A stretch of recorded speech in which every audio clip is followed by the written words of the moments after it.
नमस्कार बच्चों।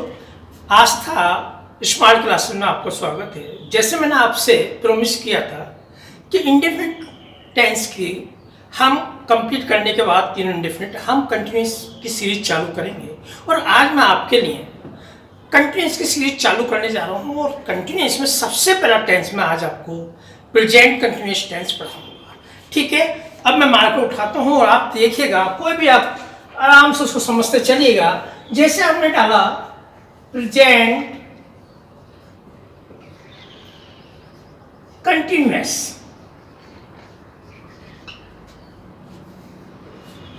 Present continuous का जैसे आप लोग खुद जानते हैं प्रेजेंट का मतलब क्या होता है। प्रेजेंट का मतलब हाँ से होता है, हाँ वर्तमान। देखिए प्रेजेंट का मतलब अगर वैसे कहूँ तो आप इसे ये कह सकते हैं वर्तमान।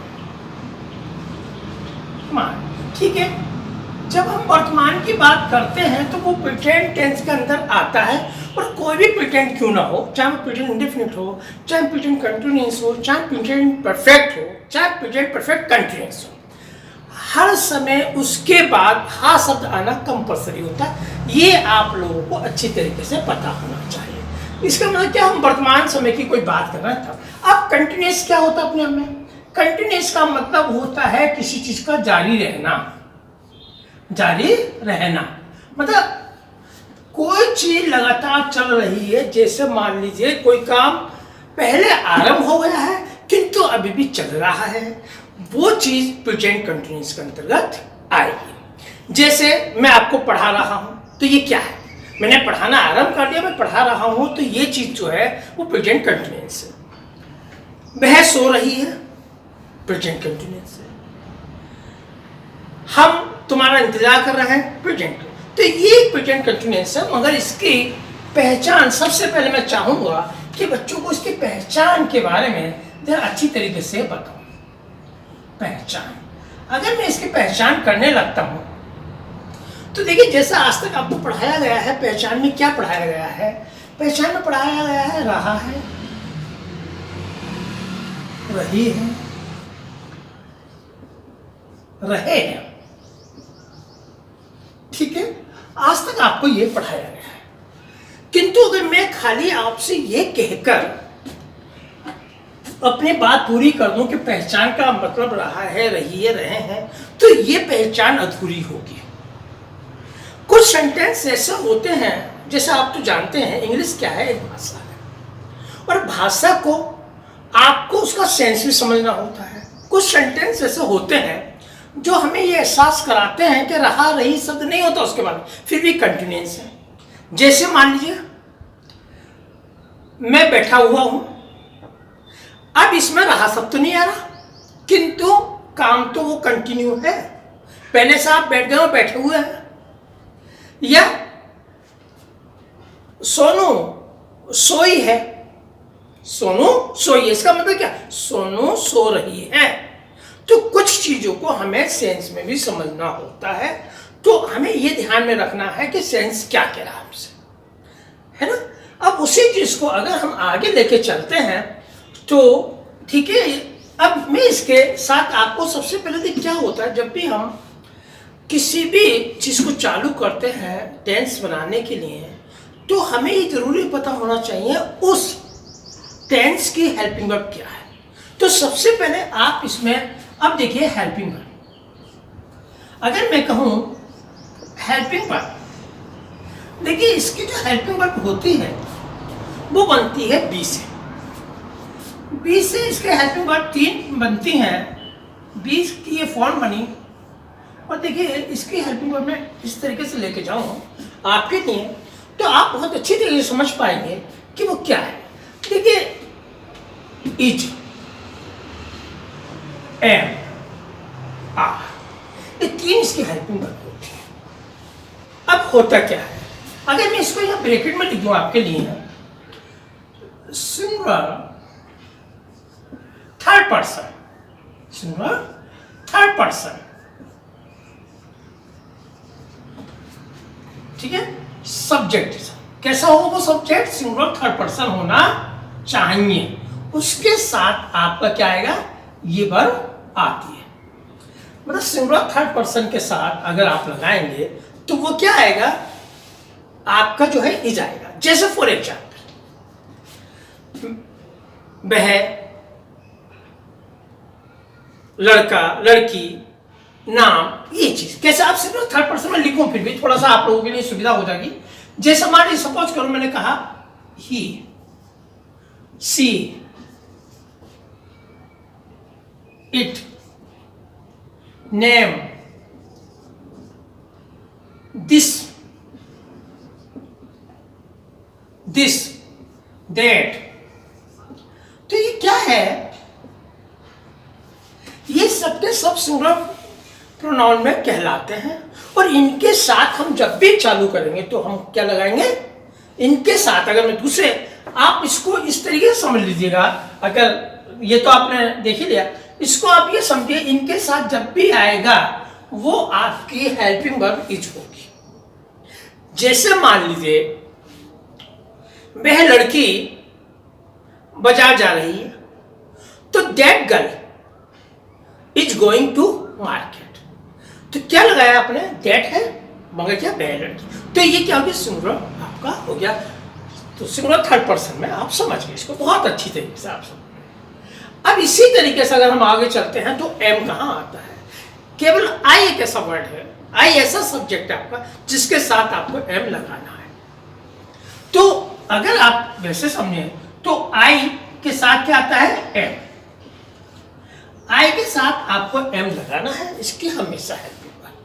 जैसे मैं तुम्हें बुला रहा हूं तो आई एम कॉलिंग यू, मैं तुम्हें पढ़ा रहा हूं तो आई एम टीचिंग यू, है ना। तो इस तरीके से हम आगे चलेंगे। इसी प्रकार से अब आता है हमारा आर। तो आर को आप देखेंगे तो आर क्या आता है, आप ये समझिए, ये कैसे में आएगा, प्योर, प्यूरल। प्यूरल आपका जब थर्ड पर्सन होगा, प्यूरल, आप थर्ड पर्सन भी आता है उसमें सेकंड पर्सन भी आता है, तो आप सब सिर्फ ये समझिए प्यूरल सब्जेक्ट है सर, ठीक है। अब प्यूरल सब्जेक्ट में क्या आते हैं, जैसे यू है, तो यू क्या हो गया आपका, यू है, दे है, दीज है और दोज है। इसी प्रकार से बहुत से वर्ड हो सकते हैं, ठीक है, जैसे इसमें भी बहुत से वर्ड हो सकते हैं। तो इस प्रकार के वर्डों के साथ आपको क्या लगाना है, आर लगाना है। और देखिए इसका अब वर्तमान में कोई भी बात करने के लिए कहेंगे तो वो आपका प्रेजेंट कंटिन्यूअस टेंस आएगा। परंतु मैं यहाँ थोड़ा सा आपको कुछ बातें और बताना चाहूँगा। कुछ वर्ड ऐसी होती हैं जो किसी भी कीमत पे अपने साथ में कंटिन्यूअस टेंस को स्वीकार नहीं करती हैं, उसमें आईएनजी हम नहीं लगा सकते। उन वर्ड्स को मैं यहाँ लिख देता हूँ आपको, ताकि आपको ये जो कुछ वर्ड होती हैं जिनमें हम आईएनजी नहीं लगाएंगे, है ना। जैसे आप समझिए ला, हैड, बिलोंग,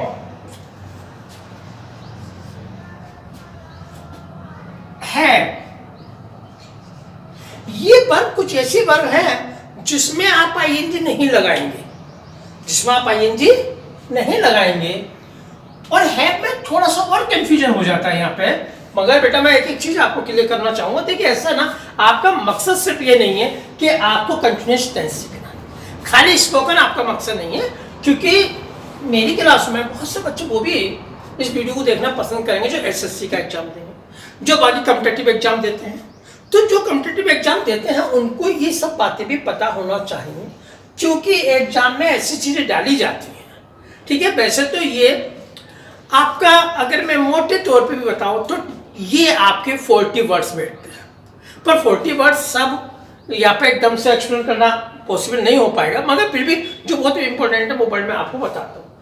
है, अगर मान लीजिएगा मैं इसे ये कहूँ रखने के अर्थ में, रखने के अर्थ में आप देखिए है ना, अर्थ में जिसको मैं सेंस कह रहा हूँ कि रखने के सेंस में अगर मैं कोई भी शब्द लगाता हूँ तो आईएनजी नहीं लग सकती, है ना। मगर अगर इसी को मैं हैव को खाने के सेंस में प्रयोग कर लूँ, क्या में, खाने के सेंस में, खाने के अर्थ में, तो हाँ, खाने के सेंस में, जैसे आई एम हैविंग लंच, हो सकता है, पर मैं ये नहीं कह सकता I am having a car, वो गलत हो जाएगा तुरंत। इसी प्रकार से मैं आपको ये समझाने की कोशिश कर रहा हूं, लव है जिसे, लव में क्या है, लव में प्यार करना है। या तो आप इंडिया को प्यार करते हैं, भारत को प्यार करते हैं, या भारत को प्यार नहीं करते। आप ये तो नहीं कहेंगे कि मैं अपने देश भारत को प्यार कर रहा हूं, है ना।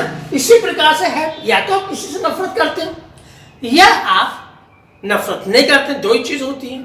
ऐसा तो नहीं हो सकता कि मैं कहूं कि मैं आपसे नफरत कर रहा हूं, आप ये कहेंगे मैं आपसे नफरत करता हूं। तो इन चीजों को, छोटी इन चीजों को आप थोड़ा सा समझ के चलेंगे। एक वर्ड बहुत ही इंपॉर्टेंट वर्ड अपने आप में है और एसएससी से बहुत देती है, इसलिए मैं इसको और बताना चाहूंगा, नो। नो, नो में भी कभी भी हम आईएनजी नहीं लगाएंगे, ना बिलोंग में लगाएंगे, ना नो में लगाएंगे, ना। अब ऐसे बहुत से वर्ड है बेटा, मगर क्योंकि मुझे स्पेस भी देखना होता है। अब देखिए जैसे हियर में आईएनजी नहीं लगा सकते आप। इसी प्रकार से अगर मैं और से कहूं, सी में आप आईएनजी नहीं लगा सकते। ये वर्ड वो हैं जिनमें आप आईएनजी नहीं लगा सकते। तो इनको बहुत ही अच्छी तरीके से आप एक दफा इसका स्क्रीनशॉट ले लीजिए और उसके बाद में आपको आगे अफर्मेटिव क्या है, अफर्मेटिव का स्ट्रक्चर क्या है, निगेटिव का स्ट्रक्चर क्या है, इंटरोगेटिव का स्ट्रक्चर क्या है, उसके बारे में बात करूंगा। आप लीजिए इसका स्क्रीनशॉट और फिर मैं जगह बनाता हूं बेटा, और फिर मैं आपको स्ट्रक्चर लिखता हूं।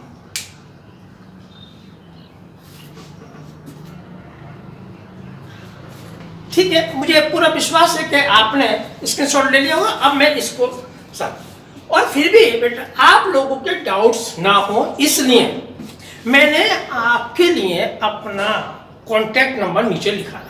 अगर कहीं भी किसी बच्चे को डाउट आता है तो being a teacher it's my duty to clear your doubts. If you have any doubts call me at any time, है ना। ठीक है, अब हम थोड़ा सा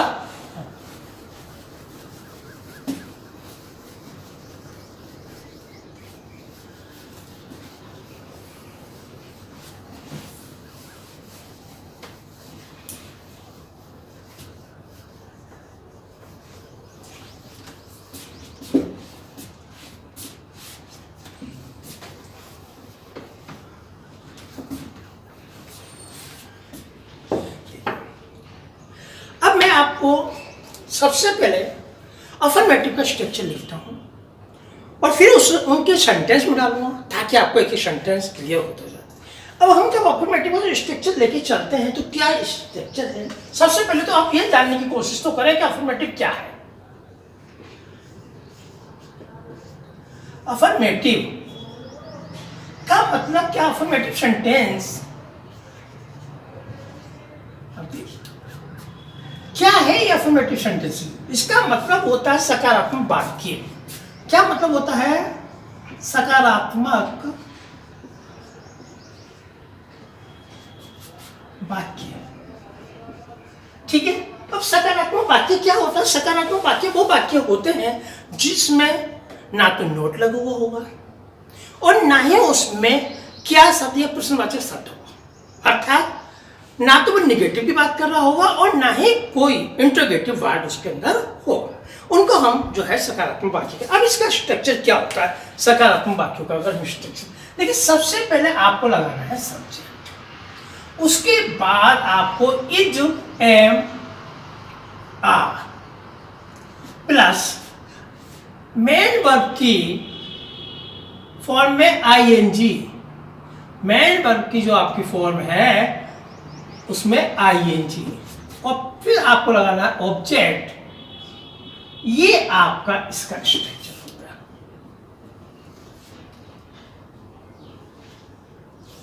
ठीक है, ये बात मैं बेटा क्लियर कर ही चुका हूं आपको बच्चों कि इज कहां लगेगा, एम कहां लगेगा, आर कहां लगेगा, कोई इसमें वो नहीं है। कितना इजी है। और आपको ये भी पता है कि हमेशा जिसको मेन वर्ब बोल रहा हूं फर्स्ट फॉर्म में आईएनजी लगानी होती है। ठीक है, तो जरा प्लीज इसको देखिएगा मेरे साथ, थोड़ा सा मैं सेंटेंस हिंदी में भी लिखता हूँ सेंटेंस को, फिर हम बनाते हैं कैसे। मान लीजिए मैंने लिखा तुम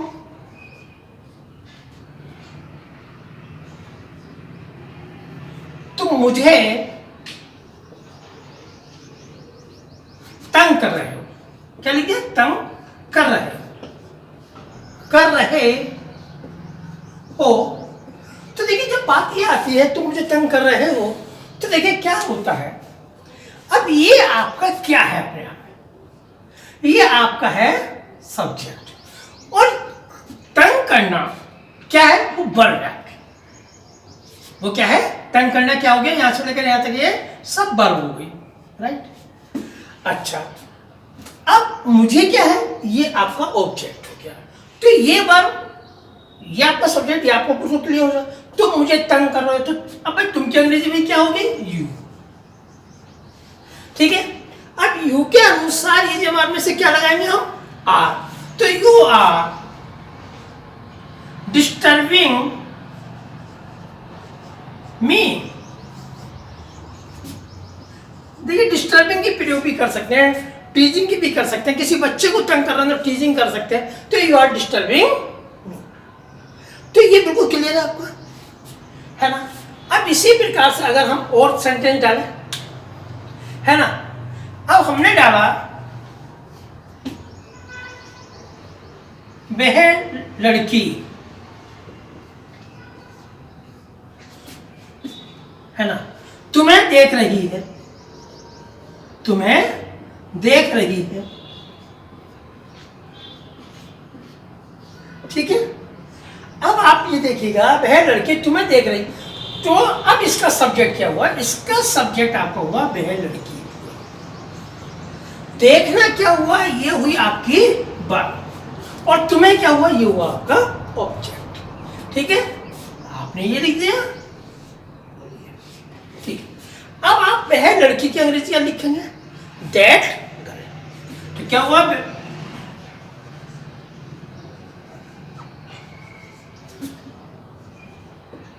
है ना। अब देख रही है, भाई देखने का मतलब ये हम वाचिंग भी लगाते हैं, हम वॉच का प्रयोग भी कर सकते हैं। देखिए देखने की अंग्रेजी बहुत होती है। अगर देखने की अंग्रेजी में कहूं तो वॉच,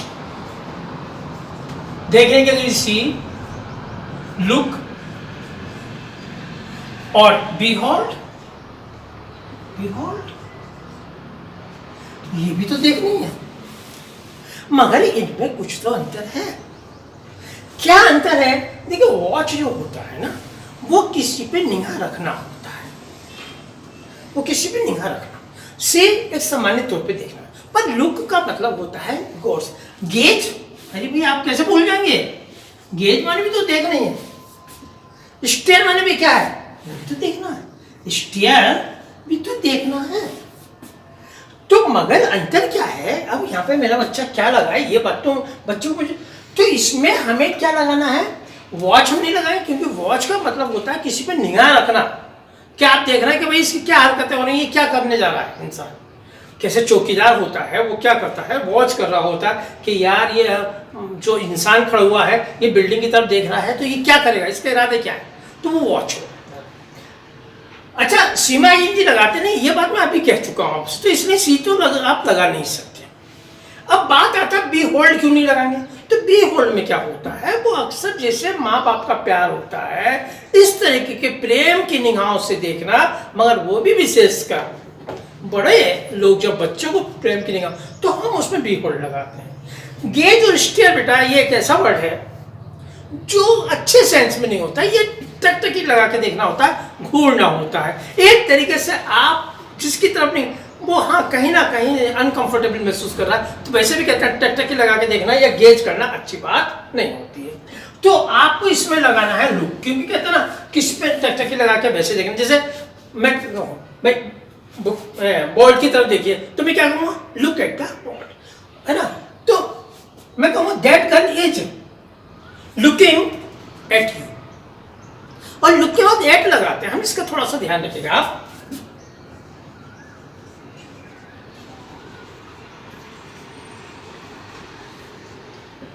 क्लियर? कोई मुझे नहीं लग रहा कि स्ट्रक्चर इतना इजी है, आपको सब क्लियर होता चला जाएगा।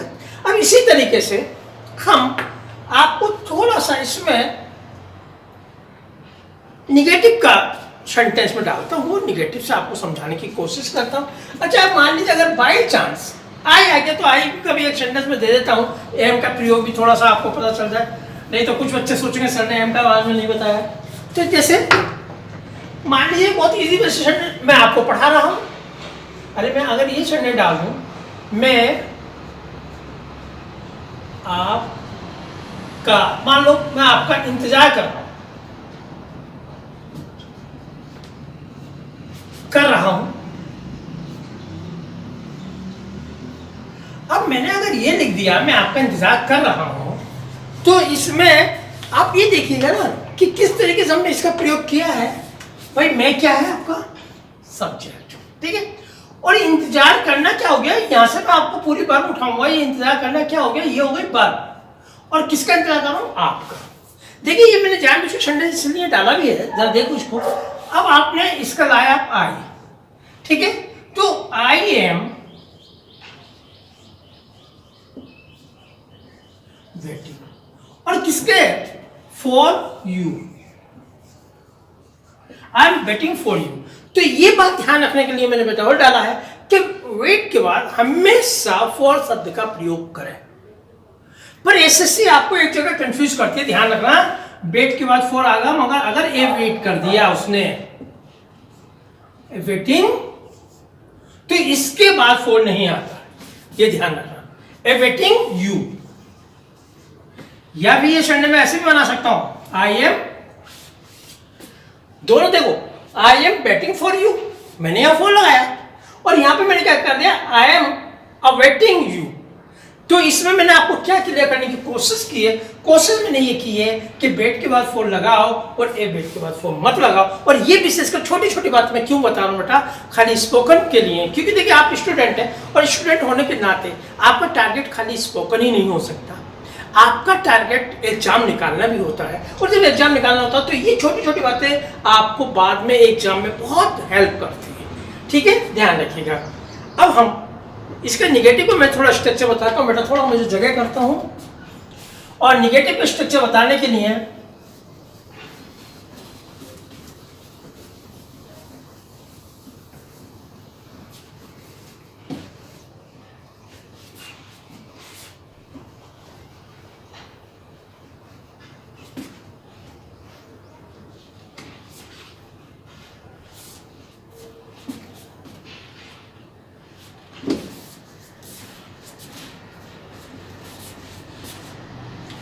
अब जब मैं निगेटिव का स्ट्रक्चर बताता हूं तो देखिएगा,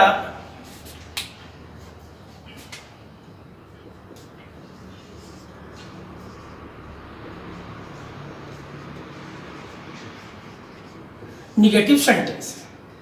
अब ये निगेटिव सेंटेंसेस क्या होते हैं भाई, इनका मतलब होता है नकारात्मक वाक्य। अगर मैं इनकी बात करता हूं तो इनका मतलब क्या हो गया,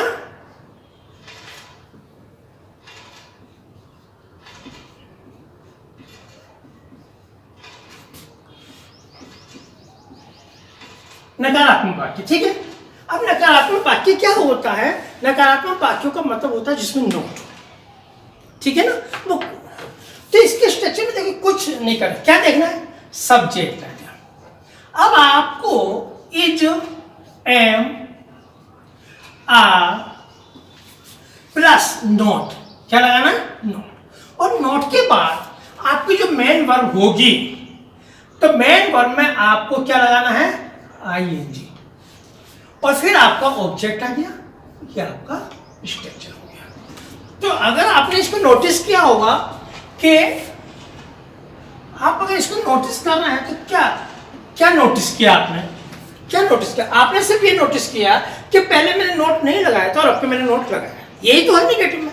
अब करना क्या है, इसके बाद का भी आपको ध्यान रखें हमेशा कि मेन वर्ब से पहले नोट आएगा, ठीक है, मेन वर्ब से पहले नोट आएगा। अब इसका एग्जाम्पल मैं आपको एक देता हूं।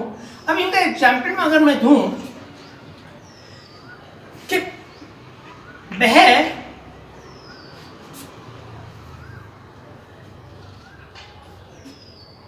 वह नहीं आ रही है, वह नहीं आ रही है,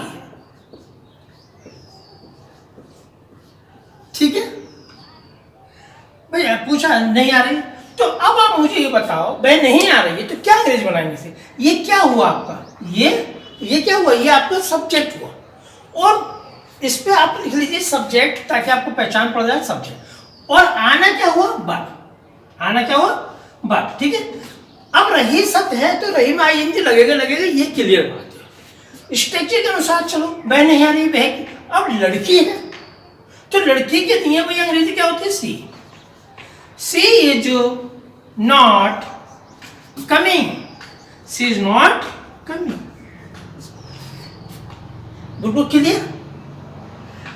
अगर बेटे बहुत ध्यान से समझोगे तो आपको खुद महसूस होगा कि इंग्लिश का जो फोबिया है वो बेकार का फोबिया है। इंग्लिश से अच्छी और इंग्लिश से सरल कोई भाषा होती भी नहीं। She is not coming. अब आप नेक्स्ट सेंटेंस देखिए,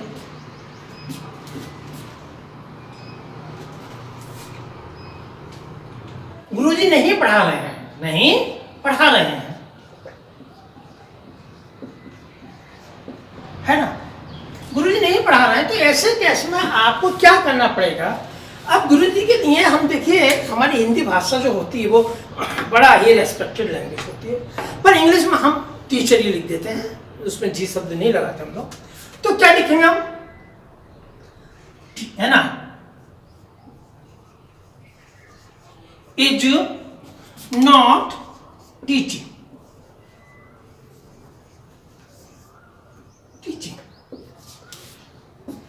क्लियर। अब क्या लगा, देखिए गुरुजी की अंग्रेजी आपने क्या लिख दी, टीचर। अब नहीं पढ़ा, तो ये बात आपको बिल्कुल क्लियर कॉन्सेप्ट हो जाता है। यहाँ पे क्या होगा, मैं आपकी प्रतीक्षा नहीं कर रहा हूं, तो क्या अंग्रेजी बनाऊंगा भाई, I am not waiting for you, है ना। इसी प्रकार से आपके ये सब निगेटिव होते चले जाएंगे। आपको केवल कुछ नहीं करना, जो हेल्पिंग वर्ब है उसके बाद नोट लगा देना, ठीक है। अब मैं आपको इंट्रोगेटिव के स्ट्रक्चर के बारे में बताता हूं। तो इंट्रोगेटिव का स्ट्रक्चर की अगर मैं बात करता हूं तो देखिए, इंट्रोगेटिव हमारे दो प्रकार से होते हैं। अगर हम इंट्रोगेटिव स्ट्रक्चर की बात करते हैं तो इंट्रोगेटिव स्ट्रक्चर हमारे दो प्रकार से होते हैं।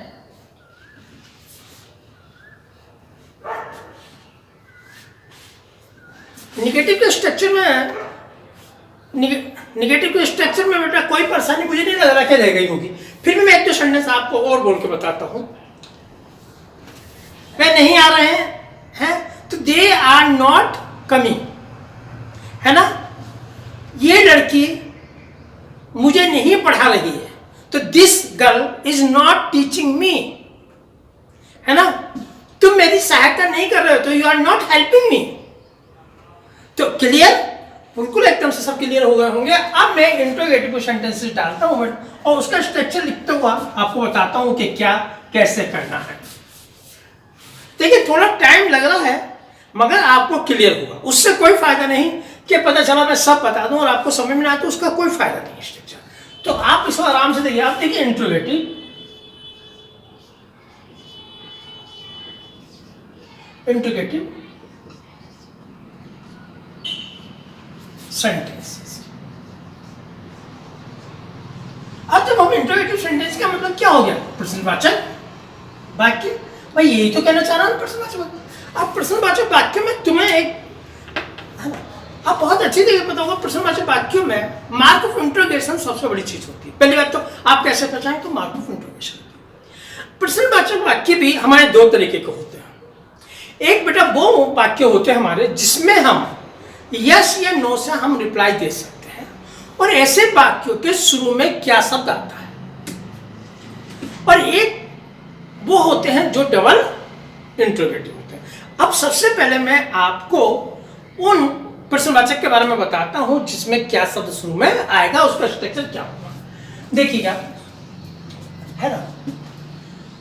अब सबसे पहले आपको यहां पे लेना है हेल्पिंग वर्ब। सबसे पहले यहां पे लेना है आपको हेल्पिंग वर्ब। तो आप क्या लेंगे, सबसे पहले लेना आप हेल्पिंग वर्ब, ठीक है।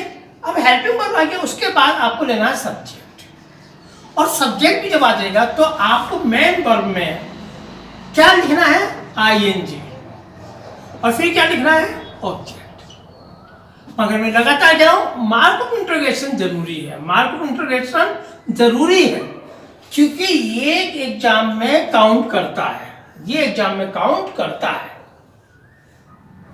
राइट? क्योंकि कई सेंटेंस ऐसे होते हैं बेटा जो लगते हैं इंटरोगेटिव में पर इंटरोगेटिव होते नहीं। तो ऐसे में अगर आपने मार्क ऑफ इंटरोगेशन देख लिया तो 100% वो जो है इंटरोगेटिव है। जैसे मैं कहूं would you please help me, तो अब इसमें अगर आप नरेशन का चैप्टर पढ़ेंगे तो आप वहां पे मुश्किल में आ जाएंगे, क्योंकि ये सेंटेंस इंटरोगेटिव नहीं है मगर लग क्या रहा है इंटरोगेटिव है। तो इसलिए मार्क ऑफ इंटरोगेशन पर आप ध्यान देंगे और बहुत, क्योंकि आप जब मेन एग्जाम देंगे एसएससी का या किसी भी चीज का, तो उसमें क्या होता है, उसमें आपका राइटिंग स्किल चेक किया जाता है। तो आपको ये पता होना चाहिए, या आप किसी को पढ़ाने लगे तो आपको पता होना चाहिए। अब मैं एक सेंटेंस डालता हूं आपके लिए, देखिए क्या है ना, क्या आप आ रहे हैं, क्या आप आ रहे हैं, ठीक है। अब जब हमने ये डाल दिया बात के क्या आप आ रहे हैं, तो देखिए आपको हम क्या लेते हैं इंग्लिश में, यू। अब आप खुद मुझे बताइए यू के अनुसार आपको इस जमाने में से क्या लाओगे, आप, और वो कहाँ आएगा, शुरू में। हेल्पिंग वर्ब कहाँ बताया मैंने, शुरू में, तो कहाँ आएगा, यहाँ पर। तो आर यू, और आने की अंग्रेजी क्या हो गई, कम। तो कम में क्या लगा देंगे आप, आई एन जी। भाई रहा शब्द, जब तक आई एन जी नहीं लगाओगे रहा शब्द बन ही नहीं सकता। तो आर यू कमिंग, और मार्क ऑफ इंटरोगेशन लास्ट में लगा दिया। कितना इजी आपको समझ में आ गया, है ना। नेक्स्ट सेंटेंस देखो बेटा, इसी प्रकार से, है ना, क्या वह हमारी, क्या वह हमारी प्रतीक्षा कर रही है।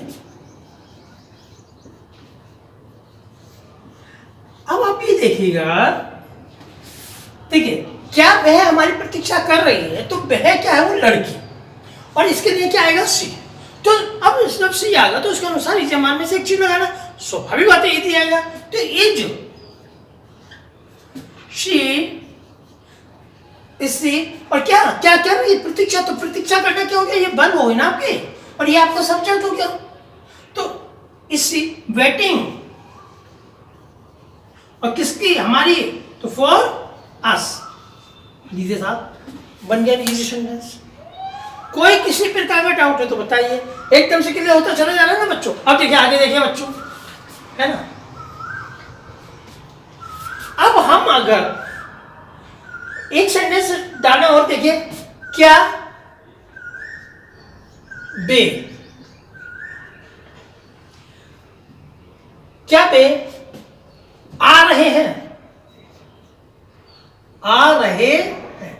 अब देखिए इसमें क्या अंतर किया मैंने, आना तो यहां पर भी था और यहां पर भी है, क्या है, बस सब्जेक्ट, ठीक है। अब इसके अनुसार चलिए,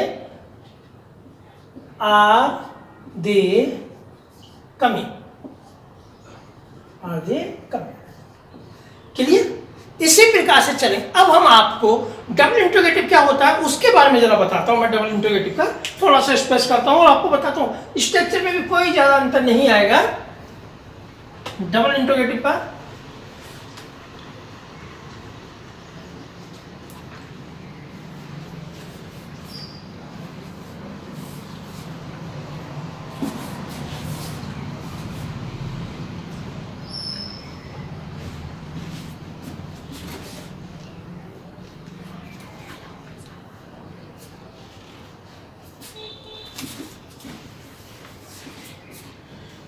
डबल इंटरोगेटिव पर अगर मैं बात करता हूं,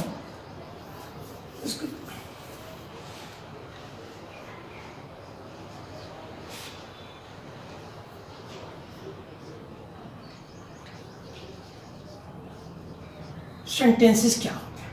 देखिए डबल इंटरोगेटिव सेंटेंसेस उन्हें कहा जाता है जिसके बारे में हम आंसर डिटेल में दें। जैसे तुम क्यों रो रहे हो, अगर मैंने आपसे ये पूछ लिया तुम क्यों रो रहे हो, तो आपको उसका उत्तर कैसे करना पड़ेगा, डिटेल में बताना पड़ेगा ना बच्चों, है ना, उसका कारण बताना पड़ेगा। तो यही तो डबल इंटरोगेटिव होता है। वह कहाँ रहती है, तो वो कहाँ रहती है तो उसका एड्रेस बताएंगे। तो ये क्या हुआ, डबल इंट्रोगेटिव हुआ। तो डबल इंट्रोगेटिव में क्या होता है, जितने भी हमारे WH फैमिली के वर्ड्स होते हैं वो सबसे पहला आता है। अब मैं उसका स्ट्रक्चर लिखता हूँ तो आपको और क्लियर होगा। सबसे पहले आप लिखेगा WH। देखिए इनको इंट्रोगेटिव वर्ड भी लिख सकता हूं मैं, WH प्लस उसके साथ क्या आएगा, हेल्पिंग वर्ड। उसके बाद क्या लिखेंगे हम, हेल्पिंग वर्ड। अब हेल्पिंग वर्ड क्या होती है आपको पता है, इजमार होती है इसकी। उसके बाद फिर आपको क्या लिखना है, सब्जेक्ट। और उसके बाद क्या लिखना है, मेन वर्ब में आपको ING का प्रयोग करना है। फिर लिखना है आपको ऑब्जेक्ट। और ये आपका स्ट्रक्चर, ठीक है। स्ट्रक्चर आपने सही से समझ लिया क्या। इसको इंट्रोगेटिव वर्ड भी बोल सकता हूं मैं, IW भी बोल सकता हूं और WH फैमिली के शब्द भी बोल सकता हूं, क्योंकि जितने भी प्रश्नवाचक शब्द होते हैं वो या तो W से स्टार्ट होते हैं या फिर वो जो है H से स्टार्ट होते हैं, राइट। उसके बाद हेल्पिंग वर्ब आपको लानी है। हेल्पिंग वर्ब किसके अनुसार लानी है, सब्जेक्ट के अनुसार। इसके हेल्पिंग वर्ब क्या है, वैसे भी मैंने पहले बता दिया था, फिर भी मैं एक दफा फिर बताता हूँ, इज, एम, आर। ये आप शुरू में नोट करके रख लें, इज, एम, आर इसकी हेल्पिंग वर्ब है। मेन वर्ब में ING आना है, ऑब्जेक्ट आना है और आपका सेंटेंस कंप्लीट हो जाता है। अब जैसा मान लीजिए एक सेंटेंस देता हूं, कौन आ रहा है, कौन आ रहा है, ठीक है। अब आपने सेंटेंस कौन आ रहा है, तो कौन की अंग्रेजी क्या होगी, एक तरीके से ये आपका सब्जेक्ट का काम कर रहा है। भाई देखो कौन यहाँ पे इंट्रोगेटिव शब्द है मगर ये सब्जेक्ट का काम कर रहा है, आने वाला है। जो भी करता होता है, जो भी काम करने वाला होता है, जिसको ड्यूलर बोलते हैं वो ही सब्जेक्ट होता है। तो कौन की अंग्रेजी आपने हु लिख दी, चलो साहब। अब क्या है, हेल्पिंग वर्ब चाहिए। अब हु क्या है, एक वचन, आने वाला कौन है, एक वचन। तो आप क्या लिखेंगे, इज, हु इज, और क्या, कमिंग, हु इज कमिंग, कौन आ रहा है भाई, शोर कौन मचा रहा है, who is making a noise. तो इसी तरीके से अगर मैं ये सेंटेंस डालूं, तुम कहां जा रहे हो, कहां जा रहे हो, राइट। अब आप मुझे बताइए तुम कहां जा रहे हो, तो सबसे पहले ये, फिर जाने की अंग्रेजी ING तो लगने लगना और कहां। तो अब इसको लाएंगे तो वेयर आर यू, फिर आर यू, और जाने की क्या बनेगा, गोमा ING लगा दिया, गोइंग हो गया, वेयर आर यू गोइंग, भाई तुम कहां जा रहे हो, क्लियर। इसी प्रकार से हम सब सेंटेंस को बनाते चले जाते हैं।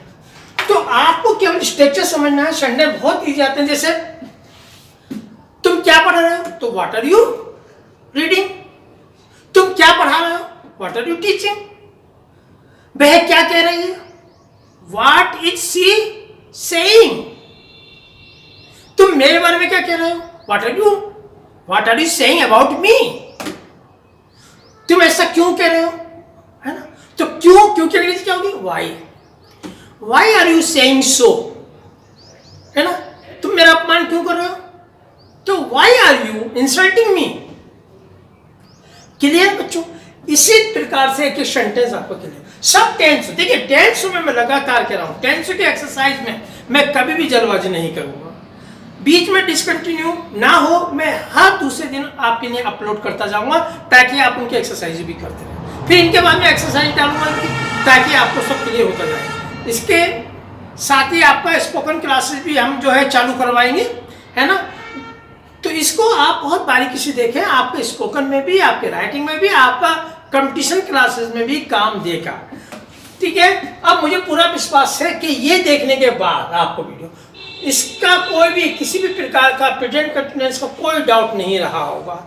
इससे पहले मैंने जितनी भी इंडेफिनिट थी उनकी सभी वीडियो अपलोड कर दी है, सबका डिस्क्रिप्शन बॉक्स में लिंक डलवा दिया है। आपने अगर नहीं देखी तो देख लें, कहीं ऐसा ना हो कि बात को आप जब किसी एग्जाम में बैठे तो आपको टेंस समस्या खड़ी कर दे, क्योंकि टेंस के बिना आपकी ग्रामर जो है उसके में बहुत प्रॉब्लम आएगी। ना तो आपसे पैसे सही हो पाएंगे, ना आपसे नरेशन सही हो पाएंगे, ना आपसे क्रॉस टेस्ट सही हो पाएगा, और ना ही कंप्रहेंसिव का कोई भी पोर्शन सही हो पाएगा, ना फिलिंग द ब्लैंक सही होगा, और ना ही इम्प्रूवमेंट वाले सेंटेंस सही होंगे। तो इसलिए बहुत ज़्यादा जरूरी टेंसों पे मेहनत करना।